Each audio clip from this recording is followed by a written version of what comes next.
এই নাও দাদা, হেলমেটটা ধরুন। দাদা আমার বাইরে না আসলে দূরে, একটু পেমেন্টটা জলদি করে দিলে ভালো হতো। পেমেন্টটা করে দিচ্ছি তো, হেলমেটটা ধরো।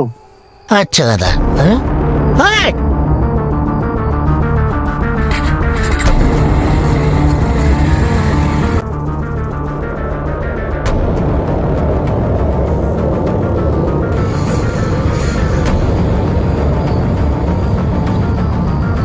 যাত্রাটা কোথায় গেল? তো রাত্রিরে কষ্ট করে নিয়ে এলাম, টাকা না দিয়ে চলে গেল।